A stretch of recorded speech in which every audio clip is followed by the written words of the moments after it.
Alright, so Kaze no Naka no Shoujo, Kenpatsu no Jenny. That's a fucking strange ass long name. This sure is a strange show. In the time period the show takes place in, black people are still slaves, but don't you worry, these are good slave owners. By the very nature of what the show is about, I understand that many will be sensitive to it. Of course, nice slave owners is a bullshit concept and it's still wrong. You know, there's nothing really to it. No such thing. You can't excuse it. But I will say, I think you might be able to excuse some of the things in the show by saying that it was trying to depict society from another era. Maybe it was trying to depict people during that time period that were kind to people of other colors, despite, you know, everything that was going on. Maybe it was just trying to depict some of the rich white people that, I don't know, was kind of like born into this lifestyle and weren't, trying to be evil. Because you could say that they, you might be able to make the assertion that they wanted no part with the slave ownership thing, so, they just own slaves to give them a place to stay or to help them out or something, because they may not have anywhere to go or whatever. I don't know. Maybe you could say that, or maybe, I don't know. They were born into their position, they were handed slaves and they treat them nice. I don't know. Depends on how you want to look at it. So Jenny, the main character, has doctor parents who love everyone and dedicate their time to helping sick people, pretty much of all colors, and genuinely seems to value their well-being. The only bad thing you can really say about the family is that if they respect their slaves too much, why do they force them to sleep in a shitty shack? Maybe that's because if the government rolls by or something, I don't know. Anyways, the show is pretty much all about the girl, Jenny, and her coming of age, I guess. The show depicts her relationships with various people. To me, the show is just bleh.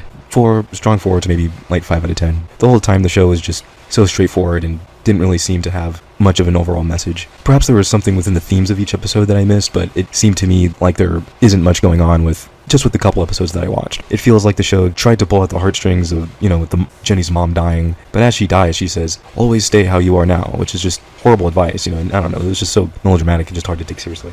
I don't know, actually, I would give the show a 3 out of 10. I gotta say, I couldn't stand the show, and I thought it was super boring. The whole time, the show was just so straightforward, and didn't really seem to have much of an overall message. Perhaps there was something within the themes of each episode that I missed, but it seemed to me like there isn't much going on with the couple episodes that I watched, at least. I guess I should mention, there were some shows I wanted to take a look at, however, I think it is best to save those shows for a later date. I've watched Lupin the Third before. Although I didn't have much to say about it, I did like it, and I dug the style it was going for.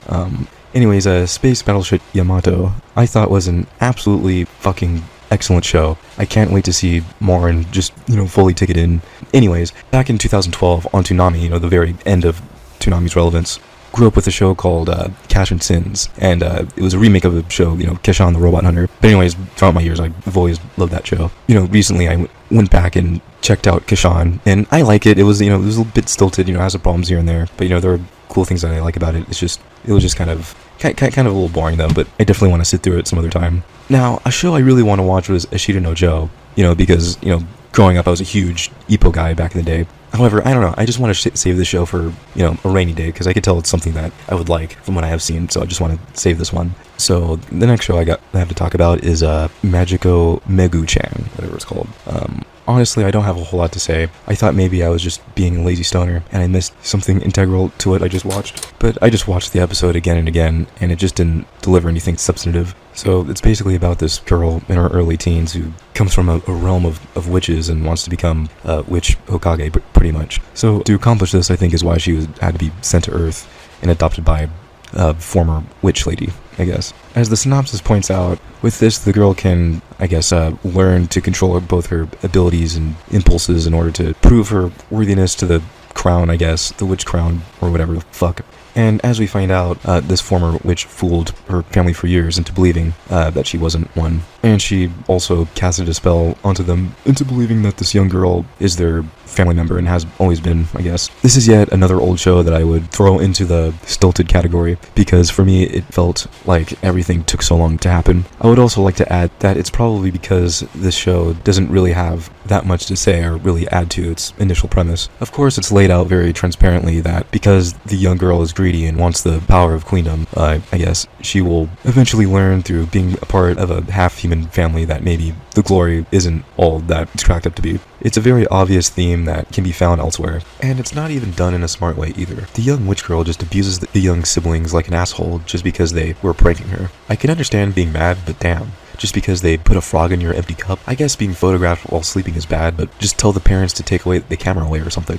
And after getting her ass kicked by some random rival, the family comes together and prays for her to get better or something. And it is there where she learns that a true family will always love each other in a crisis, even if things aren't looking good between them, and whatever, stick together no matter what or something. It's just another stupid kid show, and even a fun rival character can save it. It just feels like a silly bullshit slapstick show with no weight or purpose, and because of the old nature of it all, the show just feels boringly stilted. And even if I was a kid, the message would have still uppercutted me in the face. Obviously, fighting with family over petty things and holding onto something that will not even last like a prank is dumb.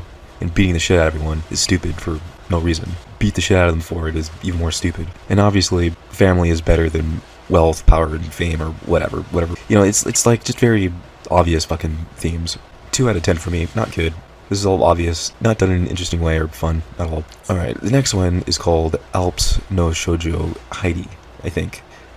Now this one I could see going either way. I could see how this could just be a boring slice of life where nothing really meaningful happens and the show just wants to pull on your heartstrings or something. Or I could see the show depicting in a convincing way a child who, for very unfortunate reasons, was abandoned with no family but an uncle, now must find a way to build upwards and grow and have hope and such. I gotta say, I did find the premise to be a little sad. After this girl's parents died, she lived with her aunt, and then after her aunt gets a job offer somewhere else, she decides to leave the little girl with the only other relative, the grandfather.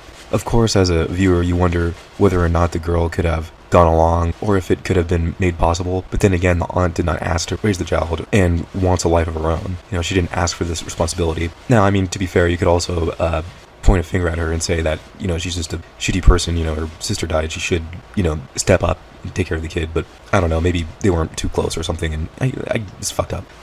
As sad as it is, she's dropped off at the grandpa's, and there is also another young boy who lives around the uncle's farm and herds the sheep. The way him and the little girl were introduced to each other was very natural. You could see how these two can, have more character development and, grow and mature as the show goes on. The uncle, was a grumpy old man, but you could definitely tell that there was a little something to him that made him interesting. And, you could see how these two could have a heartwarming tale. If I had a complaint, I did think the show was a little slow, but I think this could be my own bias towards older animation. Not a whole lot happened, but even though I guess I did like it, I give this one a strong 5.5 out of 10.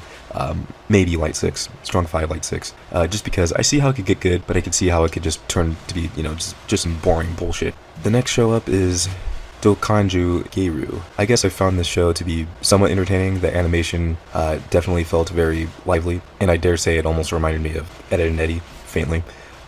Basically, as a kid's show, I could see some digging it, but as an adult, there's nothing really here that makes me really interested. 3.5 out of 10. It's just a bunch of, random characters having misadventures and getting stuck in situations. Just Pirine Monogatari was a strange show, in my opinion. At first, I wanted to like it, but the episode I watched was just so slow and bogged down. Also, I felt the mother character of the show was just strange. We first see a mother and child getting ready to leave some place. I think it was an inn of some kind. And as the two of them talk about the trip that they have to make, it sounds like while the father was away, died of some illness. The story takes place during World War II, I think. Could be World War I. The daughter, can't wait to get a move on. So anyways, before the mom and the daughter leave the inn, you see the daughter talking about how she can't wait to move on, but the mother still wants to stay behind because that's where the father ended up being buried. And I can understand the mother feeling complacent because of the father dying. However, there were quite a few other times where the daughter actually felt more like a parent, mom. I watched this episode on Kiss Anime, and I saw somebody said something like, looks like the daughter's the one who wears the pants in the family. And I just happened to scroll to that comment as the daughter started using the dad's camera to sell pictures. Before that, the daughter was the only one steering the carriage as well. The daughter is also the one to constantly cheer up the mom's mood, and is ultimately the one to keep them moving and provide for them and keep attention to the road. Maybe I'm being too harsh, but the mother just did not stay strong for her kid or act like a mom, really. I could see it being trash or an uplifting romp. It just seems like another candy situation where it's just not that great, but because of the nature of what's going on, of course you are going to find said events to be sad. So all in all, I'll give this first episode a 5 out of 10. I desperately wanted to move on to a different show, so I did not continue. I can understand having a show with grieving, sad, weak people who are struggling to move on, but none of these characters seem real to me, just melodramatic. Now, on second thought, now that I'm thinking about it, I have to mention, I thought the mother was too much of a weak bitch, but on the other hand, as we found out, she was a dying woman who was,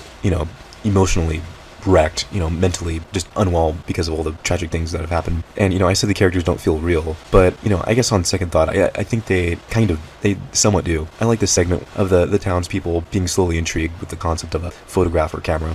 That did feel, real and was entertaining to watch. And same with the, little girl's reaction to her, father dying. Now, as a writer, I would probably later show the girl break down with her, father's passing later on, but it makes sense to how she's choosing to deal with this and being overly tough and overly positive, kind of like, Doro in a way, I guess, as a way to cope with the situation. I still think it feels, stilted and slow, and, a lot of the scenes just kind of drag on, kind of forever without moving on. I don't know, I might be nice and give this one a 5. I need to watch more episodes to confirm my opinion, but yeah, strong 4.5, like 5.